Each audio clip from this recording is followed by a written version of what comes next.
कृष्णा, क्या आप जानते हैं ऐसा कौन सा व्रत है जिसे करने से पितरों को स्वर्ग की प्राप्ति होती है और घर में सुख समृद्धि का वास होता है। हम बात कर रहे हैं आश्विन मास की इंदिरा एकादशी की। हरे कृष्णा। 2025 में यह व्रत 17 सितंबर बुधवार को रखा जाएगा।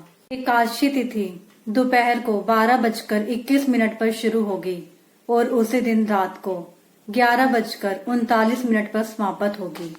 ये व्रत इसी दिन रखा जाएगा और व्रत का पारण 18 सितंबर यानी बुधवार को सुबह 6:07 से शुरू होगा। कथा सुनिए और जानिए क्यों इसे पितरों की मुक्ति देने वाली एकादशी कहा जाता है। हरे कृष्णा।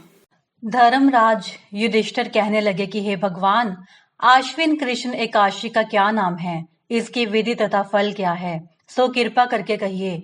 भगवान श्री कृष्ण कहने लगे कि इस एकादशी का नाम इंदिरा एकादशी है। यह एकादशी पापों को नष्ट करने वाली तथा पितरों को अधोगति से मुक्त देने वाली होती है। हे राजन, ध्यान पूर्वक इसकी कथा सुनो। इसके सुनने मात्र से ही वायपेय यज्ञ का फल मिलता है।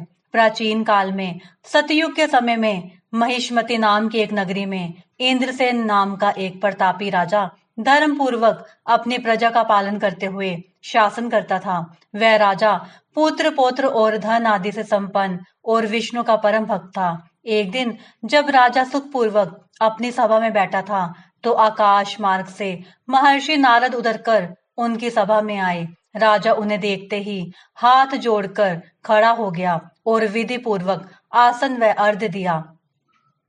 सुख से बैठकर मुनि ने राजा से पूछा कि हे राजन, आपके सातों अंग कुशल पूर्वक तो हैं, तुम्हारी बुद्धि धर्म में और तुम्हारा मन विष्णु भक्ति में तो रहता है। देवर्षि नारद की ऐसी बातें सुनकर राजा ने कहा, हे महर्षि, आपकी कृपा से मेरे राज्य में सब कुशल है तथा मेरे यहाँ यज्ञ कर्म आदि सकृत हो गए हैं। आप कृपा करके अपने आगमन का कारण कहिए। तब ऋषि कहने लगे कि हे राजन, आप आश्चर्य देने वाले मेरे वचनों को सुने। मैं एक समय ब्रह्मलोक से यमलोक को गया। वहां श्रद्धा पूर्वक यमराज से पूजित होकर मैंने धर्मशील और सत्यवान धर्मराज की प्रशंसा की। उसी यमराज की सभा में महान ज्ञानी और धर्मात्मा तुम्हारे पिता को एकादशी का व्रत भंग होने के कारण देखा।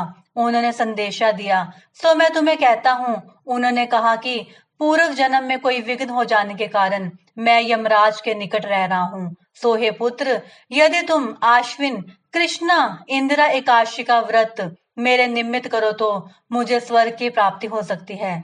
इतना सुनकर राजा कहने लगा कि हे महर्षि, आप इस व्रत की विधि मुझसे कहिए। नारद जी कहने लगे, आश्विन माह की कृष्ण पक्ष की दशमी के दिन प्रातः काल श्रद्धा पूर्वक स्नान आदि से निर्वित होकर पुनः दोपहर को नदी आदि में जाकर स्नान करें। फिर श्रद्धा पूर्व पितरों का श्राद्ध करें और एक बार भोजन करें।